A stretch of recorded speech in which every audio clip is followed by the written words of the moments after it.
Greetings, I'm Walter Zygarewicz with Global Vision Ministries. Приветствуем, меня зовут Walter Zygarewicz, миссия «Глобальное видение». И с нами будет сейчас, через минуточку, пастор Игор Тишевский из Украины. Пока мы ждем на брата Игора, здесь техничный зв'язок, стараемся сделать, как это идет на прямом эфире. И сейчас мы будем иметь участие пастора Игоря. Но пока я хочу сказать, попросить, пожалуйста, нажмите на кнопочку «Share» и поделиться, чтобы ваши друзья могли с нами поучаствовать. If you are joining us today, we will do this in a bilingual way. We will do it in English and in Russian so that both audiences can understand. And please press the little share button so your friends, your loved ones can join us.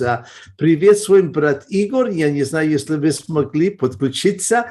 Доброе утро у нас, добрий вечір у вас. Вітаємо вас. Вибачте за таке, можливо, невдале підключення.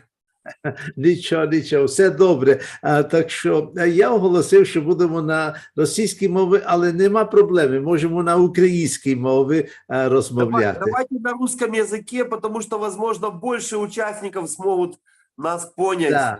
Да, я так и думаю. Да, так что доброе утро, брат Игорь. Я постараюсь вас переводить на английский, так как хотим, чтобы люди, английскоговорящие люди тоже поняли то, что вы будете говорить. So welcome, Pastor Igor, from the city of Mykolaiv in Ukraine. This is in the south of Ukraine, between Kherson and Odessa, a city that has been heavily attacked, and where Pastor Igor is at, and he has been ministering despite the war and helping many of the needy is in that city. Несмотря на то, что идет война, что бомбят много город Миколаев, мы рады, что пастор Игор продолжает не только служить церкви, служить людям, и даже отделил время поучаствовать на этой передаче. Спасибо, брат Игорь, мы рады видеть вас на прямом эфире. Расскажите немного о вашей ситуации, я постараюсь вас перевести. I'm asking him to please explain a little bit about their situation there in Nikolaev, and I will try to translate that. Пожалуйста, пастор Игорь. Ну, вот уже третий месяц, как идут боевые действия на нашей территории. Это юг Украины, мы знаем, военные действия начались с нескольких сторон, с севера, с юга, с востока. Вот, не было только с запада. Вот, поэтому до сих пор идут военные действия здесь у нас и в Николаевской области. Захвачен город Херсон южнее Николаева. Вот, но Бог побудил наши сердца остаться и служить людям здесь, и верующим людям, и неверующим людям, помогать в это трудное военное время. So, Pastor Igor, I will try to translate for you right now. We have been attacked and we continue to be in a war zone here. We're in the third month of the war, and we have been attacked from every direction except from the west. And we are close to the occupied city of Kherson, but we have decided to stay here and minister to the believers and minister to the non-believers. Pastor Igor, я знаю, что у вас, вы поделились с нами некоторыми свидетельствами. Мы молимся и далее будем молиться о вас и других пасторов, которые трудятся служить Богу в таких местах, как вы. Но расскажите, может, какие-то свидетельства. We're praying for Pastor Igor and pastors like him who are in these frontline cities. I'm asking him to share some testimonies. Пожалуйста. Ну, да, за это время, которое мы находимся здесь, в Николаеве, вообще для нас это совершенно новый опыт быть на войне. И мы не знаем, как правильно, может быть, молиться, как правильно просить у Господа защиту. Уже ориентируемся по обстоятельствам. Вот. Когда особенно ночью бывают бомбежки, прилетают сюда снаряды, ракеты, мы встаем ночью всей семьей, вместо того, чтобы идти там где-то в подвал, убежище, мы встаем на молитву, мы начинаем молиться и сообщаем тоже в интернет, чтобы молились, поддерживали нас в разных местах, где люди могут. Вот. И просто мы видели такие реальные Божьи чудеса, когда бомбежки прекращались, когда ракеты, которые взрывались над нашим домом, они не попадали к нам, они попадали где-то рядом, там на дорогу, палисадник, но мы оставались целые, благодарим Господа. We're in a new season here. We have never been prepared for this. And so we're learning as we go how to deal with the situation, how to pray. And we have often had bombings, and sometimes ordnance starts falling, or bombs starts being dropped, and right here, right over us, right near us. And so we, instead of going into seeking a bomb shelter, we get together in our family, in our home, and we start praying, and we get the word out wherever we can, asking others to join us in prayer.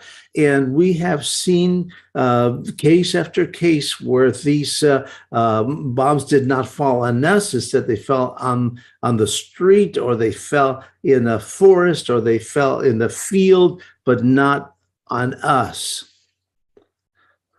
Очень интересное свидетельство. Недавно, это может быть неделю назад, чуть больше, был случай, когда самолет российский прорвался сюда, и у нас иногда самолеты сбрасывают бомбы на жилые дома. Но когда этот самолет пролетел вокруг всего нашего района, то недалеко от нас, уже там за жилым комплексом, есть поле. И он сбросил бомбы там на поле, которые никому не повредили, и улетел самолет. Мы очень сильно молились, переживали, но вот такое чудо Бог сделал. Approximately 1 week ago, there was a Russian airplane that broke through our defenses and was flying over, circling, and typically they come with bombs. And so we started praying, and he dropped the bombs, but on a field nearby, not on the buildings. Вот. Милость Божья возле нашего здания церкви, когда кассетные бомбы были разбросаны тоже вокруг, и некоторые дома пострадали, но здание церкви осталось целое, ни одно стекло даже не выбито было. We had other cases of God's miraculous protection. Our church building, we've had these bombs that explode with a lot of smaller bombs that come out, cluster bombs, they call them, I suppose. And a lot of places were damaged, but our building was not damaged, even when they dropped the cluster bomb nearby. В это время в здании церкви, как в убежище, было много людей, и все они вышли на коридор и молились. In that moment when the bomb was dropped, there were many people in the church, and the people, we all just got into the corridor in the church, the hall inside the church, and we began to pray.